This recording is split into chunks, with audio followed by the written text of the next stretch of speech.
Vous êtes les bienvenus sur Debout Congolais TV.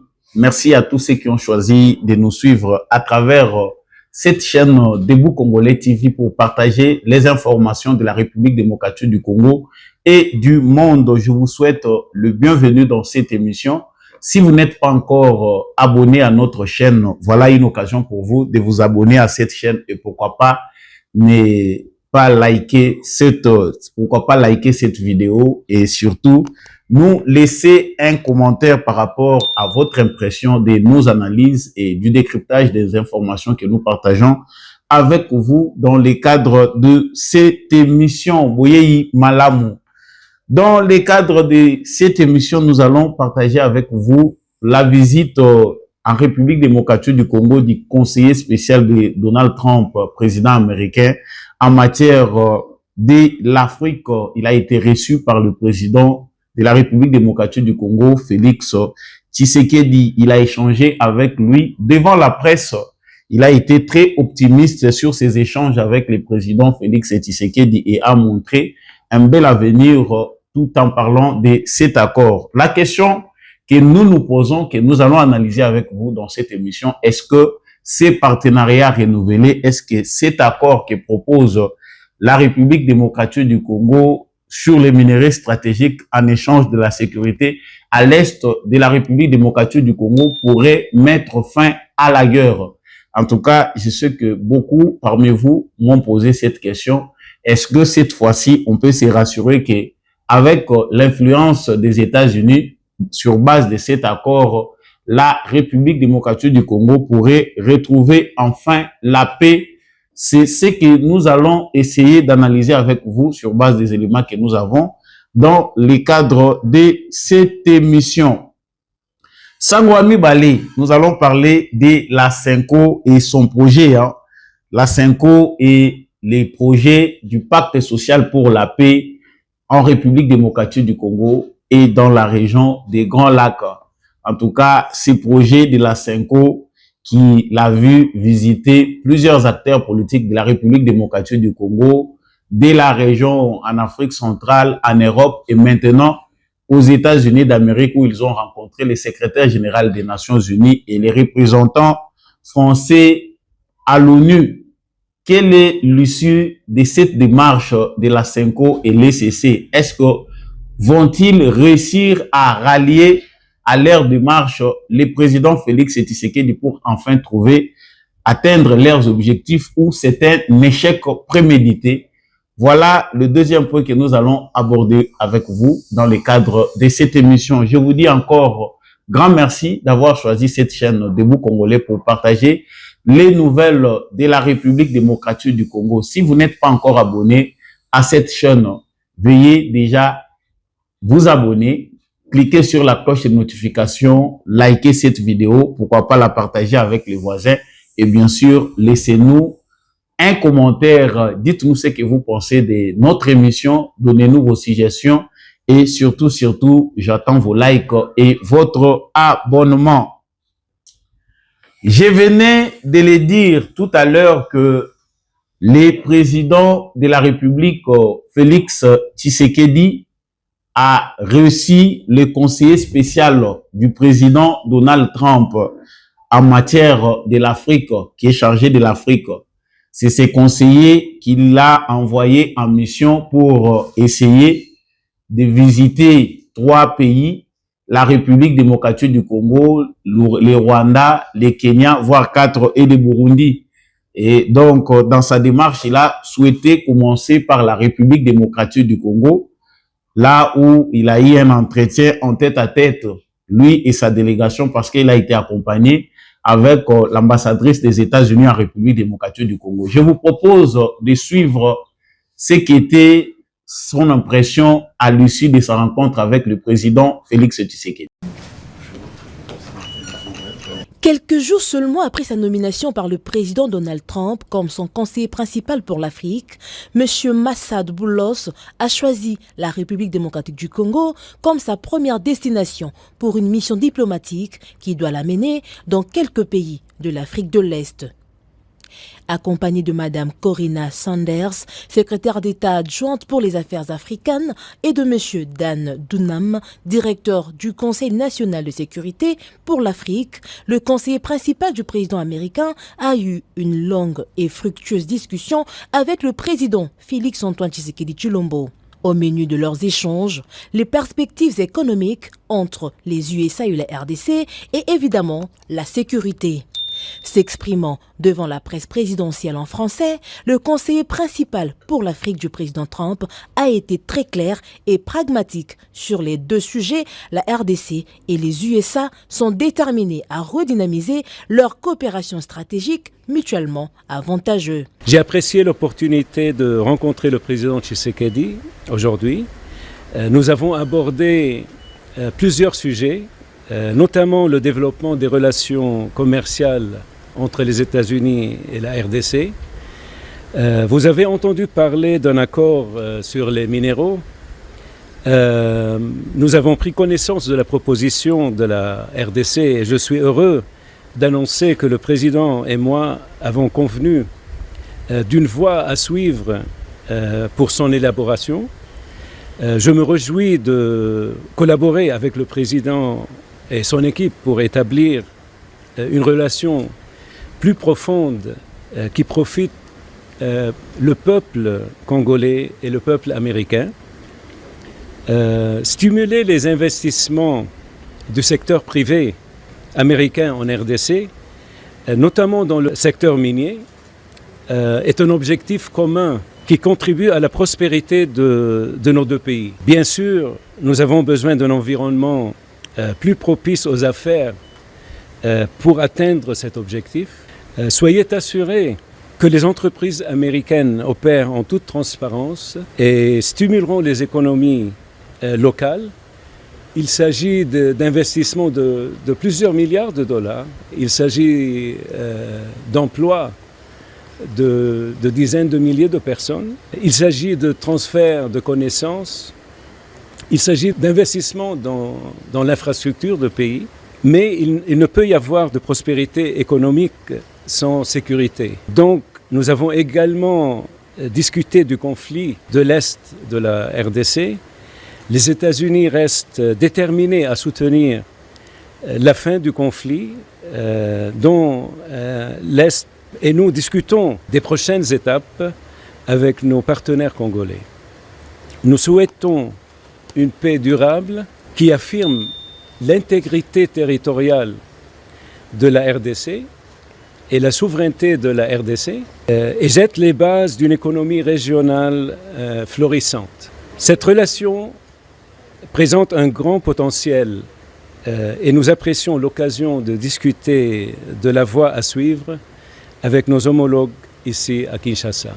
Un engagement clair des USA aux côtés de la RDC et le soutien au processus régional peut faire cesser la guerre injuste, croit-on savoir. Après Kinshasa, Massad Boulos passera par Kolwezi avant de poursuivre sa tournée dans quelques pays de l'Afrique de l'Est. Là, vous venez de suivre les conseillers spéciaux de Donald Trump, Monsieur Massad Boulos, après sa rencontre avec le président Félix Tshisekedi. Vous verrez bien que dans l'ensemble de ses propos, il est très optimiste. Ça démontre clairement qu'il n'y a pas encore un blocage par rapport à l'accord que Félix Tshisekedi a proposé aux États-Unis d'Amérique. Mais que propose cet accord? L'accord que Félix Tshisekedi propose aux États-Unis vise à échanger l'accès aux ressources minérales stratégiques du pays contre une assistance sécuritaire pour lutter contre les groupes rebelles actifs dans l'Est de la République démocratique du Congo, notamment le M23 soutenu par les Rwandais. Donc, de manière brève, la République démocratique du Congo veut obtenir les soutiens sur le plan sécuritaire en échange de ces minéraux stratégiques. Quels sont les détails de la proposition de l'accord? La proposition donne l'accès aux ressources minérales. La République démocratique du Congo, pour ceux qui ne savent pas, est riche tels que les cobalt, le lithium, l'uranium et le cuivre qui proposent aux entreprises des droits d'exploration et d'exploitation de ces ressources. Donc, tous ces minéraux que je viens de citer, la République démocratique du Congo sait que ce sont les minéraux qui sont à la base de la guerre. Voilà pourquoi il donne accès à ces minéraux aux entreprises américaines en échange d'un soutien sur le plan sécuritaire. Et ici, on parle de l'assistance sécuritaire. En échange, Kinshasa sollicite un soutien militaire et logistique des États-Unis pour aider à combattre les groupes rebelles dans l'Est de la République démocratique du Congo et voir rétablir la sécurité dans cette zone qui est vraiment déstabilisée par les conflits. Et dans cet objectif aussi, il y a ce qu'on observe du côté de la République démocratique du Congo, la diversification des partenaires économiques. La République démocratique du Congo veut aussi, à travers ces partenariats, réduire la dépendance des entreprises chinoises qui sont actuellement très dominantes vraiment dans l'ensemble du territoire de la République démocratique du Congo. Vous l'avez peut-être souvent entendu dans plusieurs coins à travers le monde, on parle de cette influence grandissante des entreprises chinoises dans le secteur minier de la République démocratique du Congo. Donc, il faut que, à travers ces contrôles, parce que les États-Unis veulent reprendre les contrôles des minéraux stratégiques qui sont au cœur du débat dans les innovations technologiques. Comme la Chine est très influente, il faut aussi qu'il se bouscule, que les États-Unis trouvent sa place pour qu'il n'y ait pas une guerre de puissance liée aux minéraux stratégiques. Donc, pour que la République démocratique du Congo obtienne une assistance militaire des États-Unis d'Amérique, il a fallu qu'il propose cet accord. Pourquoi la République démocratique du Congo, qui a les Chinois, peut encore aller vers les États-Unis d'Amérique? Vous l'aurez certainement remarqué que même au Conseil de sécurité des Nations Unies, le prise des positions de la Chine vis-à-vis de la situation sécuritaire à l'est de la République démocratique du Congo laisse à désirer. Pourquoi la Chine, qui est un grand partenaire économique de la République démocratique du Congo et qui est très présente dans les mines du Congo, n'arrive pas à donner un poids consistant par rapport au rapport qui les lie à la République démocratique du Congo? En tout cas, c'est une question que nombreux observateurs se posent. La Chine pouvait soutenir le Congo face au Rwanda parce que ce que la Chine tire comme dividende à l'est ou dans l'ensemble du territoire national de la République démocratique du Congo ne nécessite pas que la Chine prenne une position comme certains pays occidentaux. Et voilà pourquoi, en analysant peut-être que les stratèges de la République démocratique du Congo, les conseillers de Félix Tshisekedi ont trouvé qu'il faut réduire considérablement l'influence de la Chine pour donner une importance aux États-Unis d'Amérique qui est mieux positionnée, qui est en mesure, si ils ont cette volonté-là et s'ils prennent au sérieux leurs intérêts, ils peuvent mettre fin à cette situation qui a longtemps duré à l'est de la République démocratique du Congo. Donc, les États-Unis ont exprimé leur ouverture à explorer des partenariats dans les secteurs miniers de la République démocratique du Congo. Ils ont souligné aussi l'importance d'un développement responsable et transparent des ressources. Pour les États-Unis, c'est une opportunité, que ce soit pour l'administration Trump, que ce soit pour l'administration passée de Biden. Les États-Unis d'Amérique ne peuvent que s'accrocher à cet accord parce que la course aux minéraux stratégiques concerne toutes les puissances mondiales qui rivalisent autour. Donc, si un tel accord est signé et mis en œuvre efficacement, il pourrait contribuer à affaiblir les groupes rebelles et en renforçant les initiatives militaires de la République démocratique du Congo. Donc, le président Félix Tshisekedi, qui a proposé vraiment cet accord, s'attend à ce que l'influence du Rwanda puisse baisser en République démocratique du Congo.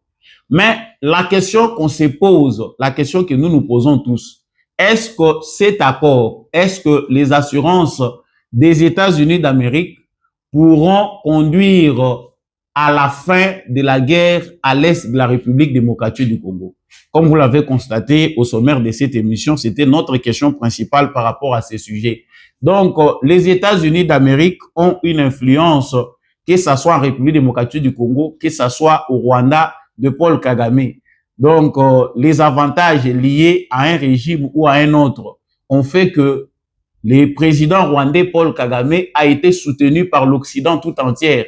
Les États-Unis, les Royaumes-Unis, l'Allemagne, la France, ce sont des pays qui ont propulsé l'image, qui ont vraiment souhaité que Paul Kagame joue un rôle de premier plan en Afrique centrale.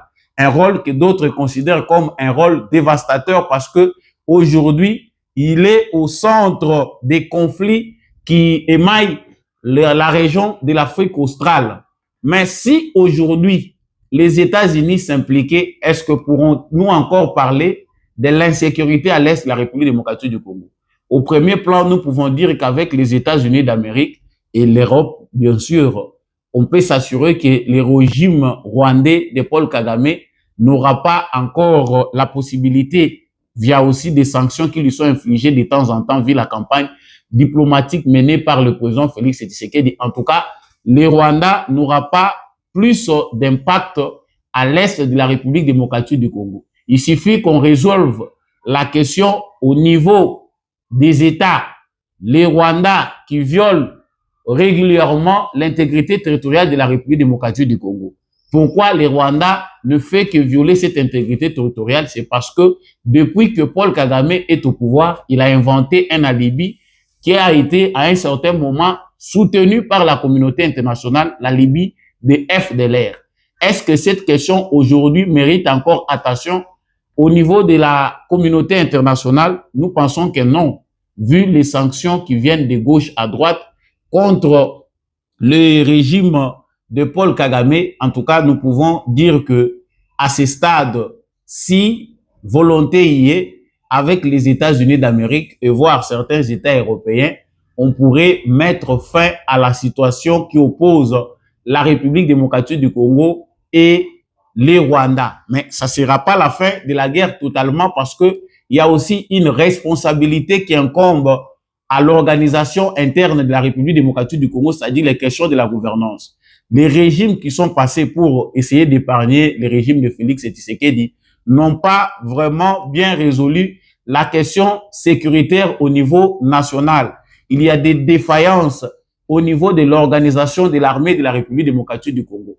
La plus grande responsabilité, c'est celle qu'on donne à Joseph Kabila qui a dirigé pendant 18 ans l'armée, qui a été commandant suprême des forces armées de la République démocratique du Congo pendant 18 ans. Une armée infiltrée, une armée composée des généraux et des colonels qui sont pour la plupart issus de mouvements rebelles. Après des accords politiques, ces généraux-là, provenant des mouvements rebelles, ont fini par être incorporés au sein de cette armée.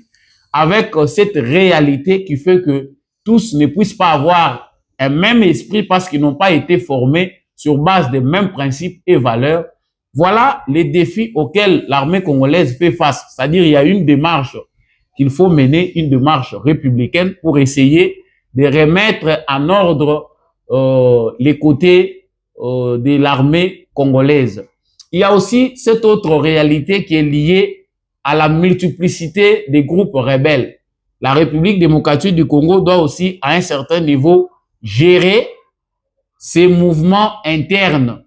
La plupart des jeunes qui ont grandi, évolué dans la région du Kivu, pour la plupart, ils se sont habitués, ils sont nés dans cette culture de participer de temps en temps à des mouvements rebelles et cette culture est devenue comme un travail naturel qu'ils ont.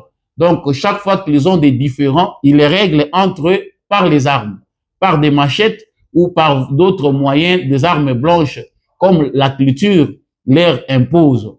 Est-ce que la République démocratique du Congo saura aussi d'elle-même essayer de mettre en place un mécanisme pour reprendre les contrôles ou réinstaurer l'autorité de l'État dans certains coins où les rébellions font la loi. Voilà pourquoi s'il faut répondre à cette question de savoir si avec l'influence des États-Unis ou avec cet accord que propose Félix Tshisekedi aux États-Unis, la guerre pourrait se terminer.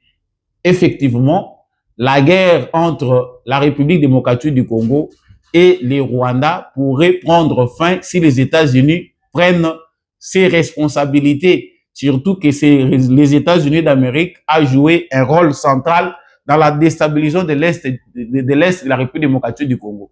Les entreprises citées, les entreprises derrière les rébellions ou les ambitions expansionnistes de Paul Kagame sont des entreprises canadiennes, françaises, américaines et voilà, on en passe. Donc, s'il faut considérer les choses sous cet angle-là, nous pouvons voir que avec la volonté, avec une bonne diplomatie, les États-Unis d'Amérique peuvent jouer un très grand rôle dans la fin de la guerre à l'est du Congo et c'est ce qui est en train de se faire. Donc, on sous-entend que si on officialisait cet accord entre les États-Unis d'Amérique et la République démocratique du Congo, les États-Unis pourraient se pencher déjà automatiquement pour tonner sur le président rwandais qui pense aujourd'hui qu'il ne peut plus être contrôlé, qu'il ne peut recevoir des injonctions des personnes. Là, j'entre dans notre deuxième sujet, qui est aussi un autre sujet important. La conférence épiscopale nationale de la République démocratique du Congo, CENCO en sigle, et l'ECC ont mené une démarche qu'ils ont résumée à travers ce pacte social pour la paix en République démocratique du Congo et bien évidemment dans la région des Grands Lacs. Avant d'entreprendre leur démarche, ils ont sollicité une audience auprès du président de la République, Félix Tshisekedi, audience qui leur a été accordée. Même si le président Félix Tshisekedi les a rencontrés pour discuter du pacte, bien qu'il ait écouté leurs propositions, en tout cas, rien ne prouve que le président Félix Tshisekedi a adhéré complètement donc à cette initiative. Donc, l'adhésion du président Félix Tshisekedi à l'initiative de la CENCO reste incertaine vu ses récentes déclarations par rapport à ceux qui s'attendent à un quelconque dialogue pour la cohésion nationale. Ce qui peut encore illustrer de plus en plus cette prise de position, c'est les consultations que viennent d'initier le président Félix Tshisekedi via son conseiller spécial en matière de sécurité, le professeur Iberande, qui est en train de consulter les différents acteurs de la classe politique. Mais la CENCO n'a pas jusque-là mis fin, la CENCO n'a pas encore désespéré. Nous avons vu comment ils ont sillonné, que ce soit en République démocratique du Congo, ils ont rallié à leur cause différents acteurs politiques qui d'ailleurs réclament cette initiative, comme l'opposant Martin Fayoulou, Moïse Katumbi. Bon, c'est du côté de Joseph Kabila, ne se sont pas encore prononcés ouvertement pour voir s'ils sont d'accord avec cette démarche de la CENCO. Mais il y a de plus en plus des acteurs qui sont d'accord avec cette initiative de la CENCO. Dans la région, ils ont rencontré ou rallié encore à cette démarche les présidents de la région, les présidents angolais, les présidents rwandais, les présidents du Congo, de la République du Congo, Brazzaville, les présidents kenyans et ainsi de suite. Ils ne se sont pas arrêtés là, bien sûr, ils sont allés jusqu'en Europe pour voir le président français Emmanuel Macron et puis aller aux États-Unis d'Amérique pour rencontrer le secrétaire général des Nations Unies, Antonio Guterres, et aussi voir les représentants de la France à l'ONU. La question que nous nous posons, c'est que est-ce que cette démarche pourrait aboutir à quelque chose? Est-ce que la CENCO n'a-t-elle pas échoué d'avance parce qu'en est, il y a déjà du parti pris? En tout cas, les réalités nous démontrent que l'avenir du pacte social pour la paix initié par la Senko et l'ECC avec un large éventail d'acteurs nationaux et internationaux, bien que des soutiens significatifs aient été obtenus, l'adhésion du président Félix Tshisekedi et son gouvernement demeure cruciale et voire incertaine. Parce que déjà, d'après les détails qui émanent des autres confessions religieuses qui pouvaient aussi jouer ces rôles de médiateurs, la Senko et l'ECC ne sont pas mieux positionnés comme médiateurs pour essayer de résoudre ce qu'ils appellent différends. Dans leur démarche, la Senko a prouvé à un camp ou un autre qu'ils ont déjà un parti pris, qu'ils ne sont pas à l'aise avec la gouvernance de Félix Tshisekedi. Voilà pourquoi Félix Tshisekedi ne peut pas accepter de se faire piéger par cette même Senko et l'ECC pour leur donner une quelconque légitimité pour qu'ils organisent un dialogue où ils vont unir tous les acteurs concernés et où certains vont remettre en cause la légitimité et la légalité de Félix Tshisekedi comme président de la République. Donc, ici, nous pouvons dire que la démarche de Félix Tshisekedi demeure incontournable à partir du moment où il a lui-même initié des consultations nationales. Il a tendu la main à tous ceux qui veulent se rallier à cette cause pour défendre la nation dans ces moments cruciaux. Donc, les Congolais qui sont concernés, ils répondront à Félix Tshisekedi parce qu'il a sa légitimité et c'est en toute légalité en tant que président de la République, il est le garant de la nation. Et il est aussi celui qui représente, celui qui peut être à la base de l'initiative qui conduise à l'unité et à la cohésion nationale. Donc, les démarches de la Senko, pour certains comme les critiques les uns et les autres, restent des démarches floues où on ne sait pas d'où proviennent le financement qui font que la Senko et l'ECC puissent poursuivre leur démarche à travers le monde. Reste à savoir si les deux initiatives, celle du président de la République et celle de la Senko, pourraient se réunir en une seule initiative et qui va prendre les devants. En tout cas, moi, en tant qu'observateur et analyste, je pense que cela est impassable et infaisable parce que le président Félix Tshisekedi, qui a été toujours de bonne volonté, qui a toujours tendu la main à tout celui qui veut contribuer à l'édifice de construction de la République démocratique du Congo, a été de bonne foi. Mais malheureusement, certains acteurs politiques ne lui ont pris cela peut-être pour un signe de faiblesse. Voilà la fin. Nous arrivons à la fin de notre analyse, le décryptage de ces informations. Merci à tous ceux qui nous ont suivis. Merci à tous ceux qui apprécient que ces analyses soient présentées dans la langue de Molière. Nous ferons et vous nous fournirons toujours des efforts pour essayer d'atteindre le plus grand public possible. Merci à tous ceux qui nous ont suivis depuis la République démocratique du Congo. Merci à tous ceux qui nous ont suivis depuis le monde entier. Vous allez nous envoyer vos commentaires. Dites-nous ce que vous pensez de nos analyses. Dites-nous ce que vous pensez de cette chaîne. Abonnez-vous, likez et n'hésitez pas de vous abonner à cette chaîne. On se retrouve prochainement avec un nouveau numéro.